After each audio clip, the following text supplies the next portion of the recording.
कधी विचार केलाय की शास्त्रज्ञ एखाद्या मिश्रणातले अगदी लहान लहान घटक कसे वेगळे करत असतील? याचं उत्तर एका भन्नाट टेक्नॉलॉजीमध्ये दडलेलं आहे.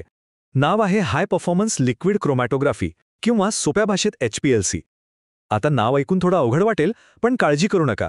आज आपण हे तंत्रज्ञान अगदी सोप्या भाषेत समजून घेणार आहोत. ह्या आजच्या आधुनिक टेक्नॉलॉजीची सुरुवात गंमत म्हणजे एका खूप साध्या प्रयोगात झाली होती. तेही 100 वर्षांपूर्वी. 1906 सालची गोष्ट आहे.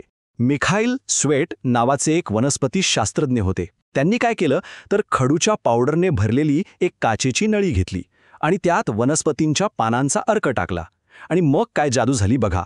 जसजसा तो द्रव खाली जाऊ लागला तसतशा त्या अर्कातले वेगवेगळे रंग चक्क वेगवेगळ्या पट्ट्यांमध्ये वेगळे झाले. आणि याच प्रयोगावरून या टेक्निकला एक नाव मिळालं, क्रोमॅटोग्राफी. हे नाव आले ग्रीक शब्दांवरून. क्रोमा म्हणजे रंग आणि ग्रॅफ म्हणजे लिहिणं, म्हणजे अक्षरशः रंगांनी लिहिणं. किती परफेक्ट नाव आहे नाही का? स्वेटच्या प्रयोगात जसे ते रंगांचे पट्टे दिसले होते अगदी तसंच. चला तर मग आता बघूया की वनस्पतींचे रंग वेगळे करण्याच्या या साध्या कलेपासून आजचं अचूक विज्ञान कसं जन्माला आलं. पण मग प्रश्न पडतो की या इतक्या साध्या प्रक्रियेला आजच्या 21व्या शतकासाठी सुपरचार्ज कसं केलं गेलं असेल? म्हणजे एका साध्या काचेच्या नळीपासून ते आजच्या हायटेक मशीनपर्यंतचा हा प्रवास कसा झाला असेल? आणि याचं उत्तर आहे HPLC, म्हणजे हाय परफॉर्मन्स लिक्विड क्रोमॅटोग्राफी. नावावरूनच कळतंय की हे क्रोमॅटोग्राफीचं एक खूप जास्त प्रगत आणि पॉवरफुल व्हर्जन आहे. इथे बघा, एका बाजूला आहे स्वेटच्या प्रयोगातली ती साधी काचेची नळी, जिथे सगळं काही फक्त ग्रॅव्हिटीमुळे म्हणजे गुरुत्वाकर्षणामुळे हळूहळू खाली येतंय. आणि दुसऱ्या बाजूला आजची आधुनिक ऑटोमेटेड HPLC सिस्टीम, जी प्रचंड हाय प्रेशरवर काम करते. हा जो फरक आहे ना, तोच या टेक्नॉलॉजीच्या विकासाची खरी गोष्ट सांगतो. पण याला हाय परफॉर्मन्स का म्हणायचं? अहो, कारण याची ताकदच तशी आहे. कितीही गुंतागुंतीचं मिश्रण असो, हे त्याला सहज वेगळं करतं.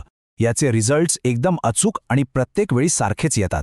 हाय प्रेशरमुळे विश्लेषण करायला लागणारा वेळ खूप कमी होतो आणि अगदी कमीत कमी सॅम्पलमध्येही हे इतकं संवेदनशीलपणे काम करतं की बस. म्हणूनच तर हे वर्सटाईल आणि अत्यंत अचूक मानलं जातं. चला आता या मशीनच्या आतमध्ये एक फेरफटका मारूया.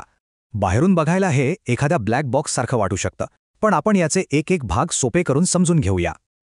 समजा आपल्याकडे एक सॅम्पल आहे. त्याचा या मशीनमधला प्रवास कसा होतो? सगळ्यात आधी सुरुवात होते सॉल्व्हंट रिझर्व्हॉयरपासून. मग पंप त्याला प्रेशर देतो. इंजेक्टरमधून सॅम्पल आत जातं. कॉलममध्ये खरी गंमत होते. डिटेक्टर त्याला ओळखतो आणि शेवटी डेटा सिस्टम आपल्याला त्याचा रिझल्ट दाखवते. असा हा पूर्ण प्रवास असतो. तर प्रवासाचा पहिला थांबा आहे सॉल्व्हेंट रिझर्व्हॉयर. यात असतो मोबाईल फेज. मोबाईल फेज म्हणजे काय तर एक द्रव पदार्थ. हा एखाद्या नदीसारखा काम करतो, जो आपल्या सॅम्पलला सोबत घेऊन पूर्ण सिस्टममधून पुढे वाहून नेतो. आता येतो पंप, जे या सिस्टमचं हृदय आहे असं म्हटलं तरी चालेल. याचं काम काय तर त्या मोबाईल फेजला प्रचंड दाबाने पुढे ढकलणं. किती दाब तर जवळपास 400 ॲटमॉस्फिअर. याच हाय प्रेशरमुळे तर याला हाय परफॉर्मन्स म्हणतात आणि विश्लेषण अगदीच झटपट होतं. आणि आता येतो सगळ्यात महत्त्वाचा भाग, तो म्हणजे कॉलम. खरी जादू इथेच घडते. मिश्रणाला वेगळं करण्याचं मुख्य काम याच कॉलममध्ये होतं. हा कॉलम आतून अगदी सूक्ष्म कणांनी भरलेला असतो, ज्यांना म्हणतात स्टेशनरी फेज. आपला सॅम्पल जेव्हा यातून जातो तेव्हा त्यातले घटक या कणांशी इंटरॅक्ट करतात.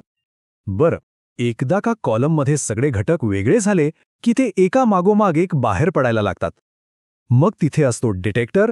तो जणू काही प्रत्येक बाहेर येणाऱ्या घटकाला पाहतो, त्याला ओळखतो आणि कॉम्प्युटरला एक सिग्नल पाठवतो.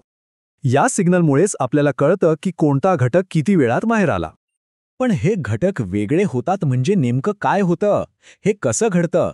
चला आता यामागचं केमिस्ट्री समजून घेऊया, जे या पूर्ण प्रोसेसचा आत्मा आहे. हे समजायला खूप सोपं आहे. कल्पना करा की एक नदी वाहते.